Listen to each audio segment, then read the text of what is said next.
राम राम राम राम राम राम राम राम राम नारायण नारायण। नहि कश्चित् क्षणमपि जातु तिष्ठत्यकर्मकृत् कार्यते यवशः कर्म सर्वः प्रकृतिजैर्गुणैः।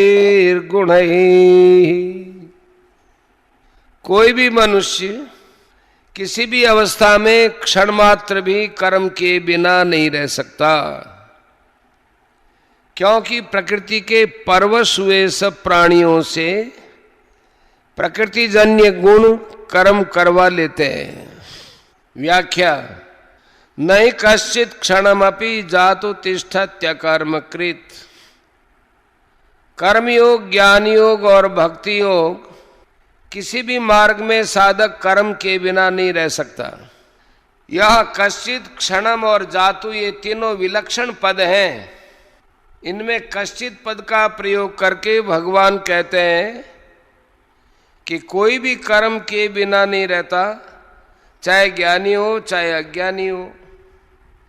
यद्यपि ज्ञानी का अपने कहलाने वाले शरीर के साथ कोई संबंध तो नहीं रहता, तथापि उसके कहने वाले शरीर से भी हरदम क्रिया तो होती रहती है। क्षणम पद का प्रयोग करके भगवान कहते हैं कि यद्यपि मनुष्य मैं हरदम कर्म करता हूं ऐसा नहीं मानता है, तथापि जब तक वह शरीर के साथ अपना संबंध मानता है तब तक वह एक क्षण के लिए भी कर्म के बिना नहीं रहता। जातु पद का प्रयोग करके भगवान ये कहते हैं कि जागृत, स्वप्न, सुषुप्ति, मूर्छा आदि किसी भी अवस्था में मनुष्य कर्म के बिना नहीं रह सकता। इसका कारण भगवान इसी श्लोक के उत्तरार्ध में अवशय पद से बताते हैं कि प्रकृति के परवश होने के कारण उसे कर्म करने ही पड़ते हैं। प्रकृति निरंतर परिवर्तनशील है। साधक को अपने लिए कुछ नहीं करना है। जो विहित कर्म सामने आ जाए उसे केवल दूसरों के हित की दृष्टि से कर देना है। परमात्मा प्राप्ति का उद्देश्य होने से साधक निषिद्ध कर्म तो कर ही नहीं सकता। बहुत से मनुष्य केवल स्थूल शरीर की क्रियाओं को कर्म मानते हैं, पर गीता मन की क्रियाओं को भी कर्म मानती है।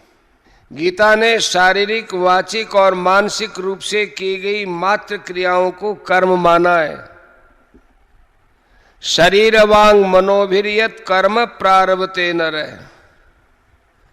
जिन शारीरिक अथवा मानसिक क्रियाओं के साथ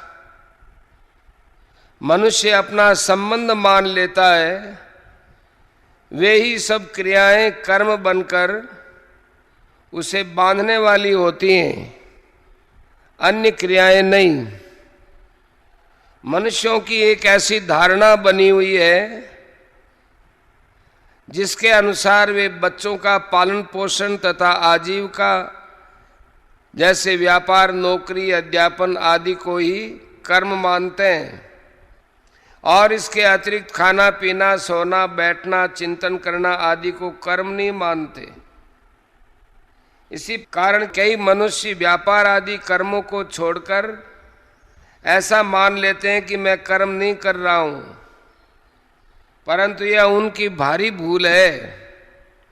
शरीर निर्वाह संबंधी स्थूल शरीर की क्रियाएं, नींद, चिंतन आदि सूक्ष्म शरीर की क्रियाएं और समाधि आदि कारण शरीर की क्रियाएं, ये सब कर्म ही हैं।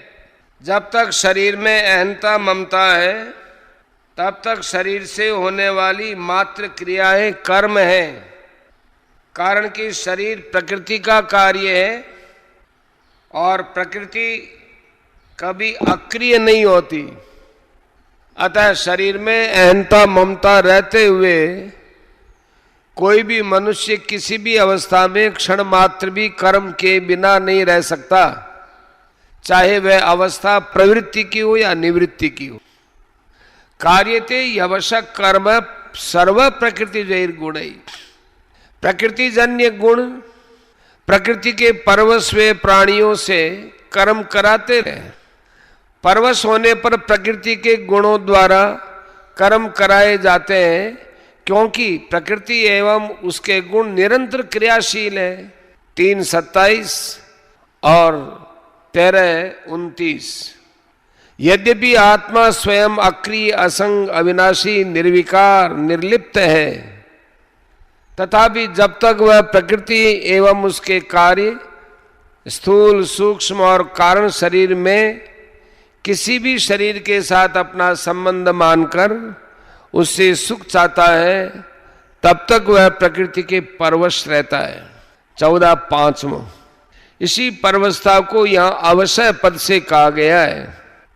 9वें अध्याय के 8वें श्लोक में और 8वें अध्याय के 19वें श्लोक में भी प्रकृति के साथ संबंध मानने से परवश हुए जीव के द्वारा कर्म करने की बात कही गई है। स्वभाव बनता है वृत्तियों से, वृत्तियां बनती हैं गुणों से, और गुण पैदा होते हैं प्रकृति से। अतः चाहे स्वभाव के परवश का हो, चाहे गुणों के परवश का हो, और चाहे प्रकृति के परवश का हो, एक ही बात है। वास्तव में सबके मूल में प्रकृतिजन्य पदार्थों की परवशता ही है। इसी परवशता से सभी परवशताएं पैदा होती हैं। अतः प्रकृतिजन्य पदार्थों की परवशता को ही कहीं काल की, कहीं स्वभाव की, कहीं कर्म की और कहीं गुणों की परवशता कह दिया गया है। तात्पर्य यह है कि यह जीव जब तक प्रकृति और उसके गुणों से अतीत नहीं होता, परमात्मा की प्राप्ति नहीं कर लेता, तब तक वह काल गुण स्वभाव आदि के परवश ही रहता है। अर्थात ये जीव जब तक प्रकृति के साथ अपना संबंध मानता है, प्रकृति में स्थित रहता है, तब तक यह कभी गुणों के, कभी काल के, कभी भोगों के और कभी स्वभाव के परवश होता रहता है, कभी स्वयंवश नहीं रहता। इसके सिवा यह परिस्थिति व्यक्ति, स्त्री, पुत्र, धन, मकान आदि के भी परवश होता रहता है। परंतु जब यह गुणों से अतीत अपने स्वरूप का अथवा परमात्म तत्व का अनुभव कर लेता है, तो फिर इसकी यह परवशता नहीं रहती और यह स्वतः सिद्ध स्वतंत्रता को प्राप्त हो जाता है।